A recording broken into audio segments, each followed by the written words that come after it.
എബ്രായർക്ക് എഴുതിയ ലേഖനം അധ്യായം 10 11 വാക്യത്തിൽ പാപങ്ങൾ അകറ്റാൻ കഴിവില്ലാത്ത ബലികൾ ആവർത്തിച്ചർപ്പിച്ചുകൊണ്ട് ഓരോ പുരോഹിതനും ഓരോ ദിവസവും ശുശ്രൂഷ ചെയ്യുന്നു എന്ന് നാം വായിക്കുന്നുണ്ട്.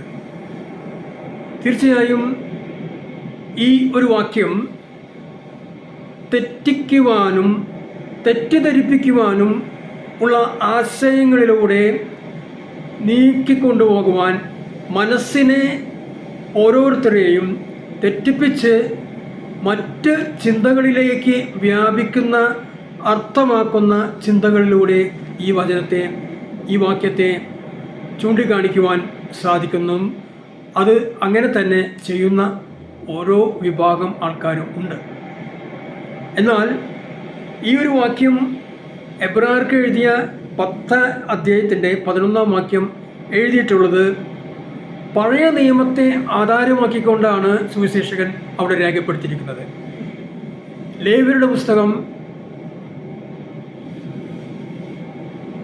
2 അധ്യായം 3 അധ്യായം 4, 5, 6, 7 എന്നീ അധ്യായങ്ങളിലൂടെ വിവരിക്കുന്ന ധാന്യബലി, സമാധാന ബലി, പാപപരിഹാര ബലി, പ്രായശ്ചിത്ത ബലി ഇങ്ങനെ എഴുതപ്പെട്ടിട്ടുണ്ട്.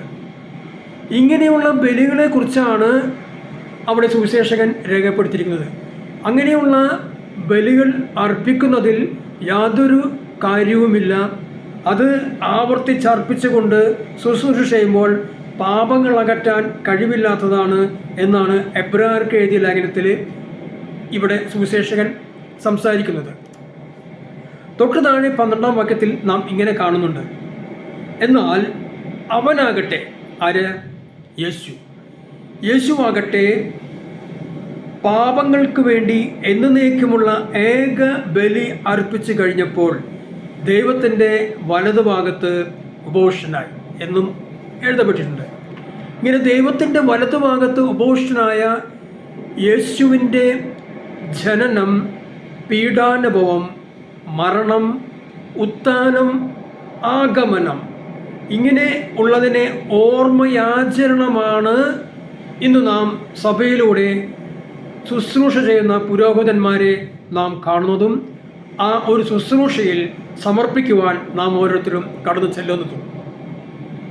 എന്നാൽ യേശു ശിഷ്യന്മാരുടെ കൂടെ ആയിരിക്കുമ്പോൾ വിശുദ്ധ ലൂക്കാ എഴുതിയ സുവിശേഷം 22 അധ്യായം 14 മുതൽ വായിക്കുമ്പോഴും വിശുദ്ധ മത്തായി എഴുതിയ സുവിശേഷം 26 അധ്യായം 26 മുതൽ നാം വായിക്കുമ്പോൾ യേശു അവിടെ വ്യക്തമായിട്ട് പറയുന്നുണ്ട്.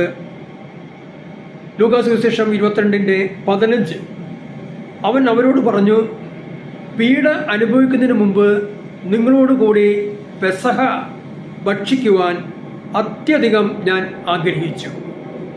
അങ്ങനെ പെസഹ ഭക്ഷിക്കുമ്പോൾ യേശു അപ്പം എടുത്ത് ആശീർവദിച്ച് മുറിച്ച് ശിഷ്യന്മാർക്ക് കൊടുത്തുകൊണ്ട് അരുളി ചെയ്തു, വാങ്ങി ഭക്ഷിക്കുവിൻ, ഇത് എൻ്റെ ശരീരമാണ്.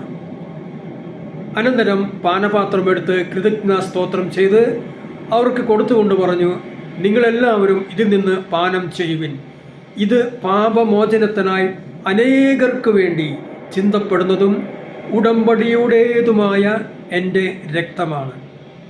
ഈ ഒരു ശുശ്രൂഷയാണ് യേശുവിൻ്റെ ഓർമ്മയ്ക്ക് വേണ്ടി നമ്മൾ ചെയ്യുവാൻ ലൂക്കാ സുവിശേഷകൻ നമ്മൾ പറയുന്നുണ്ട്. യേശുവിൻ്റെ ഓർമ്മയ്ക്ക് വേണ്ടി ഇത് ചെയ്യുവാൻ നമ്മൾ ആഹ്വാനം ചെയ്യുന്നുണ്ട്. നമ്മുടെ ജീവിതത്തിൽ യേശുവിനെ മഹത്വപ്പെടുത്തുകയാണ് വിശുദ്ധ കുർബാനയിലൂടെ. വീണ്ടും എബ്രായർക്ക് ലേഖനം 10 അധ്യായത്തിൻ്റെ 18 വാക്യത്തിൽ നാം ഇങ്ങനെ വായിക്കുന്നുണ്ട്, പാപമോചനം ഉള്ളിടത്ത് പാപപരിഹാര ബലി ആവശ്യമില്ലല്ലോ. പാപപരിഹാരത്തിന് വേണ്ടിയുള്ള ബലി അർപ്പണമല്ല ഇന്ന് നമ്മളെ സഭയിലൂടെ ശുശ്രൂഷ ചെയ്യുന്നത്. യേശുവിൻ്റെ ആ പീഡാനുഭവത്തെക്കുറിച്ചുള്ള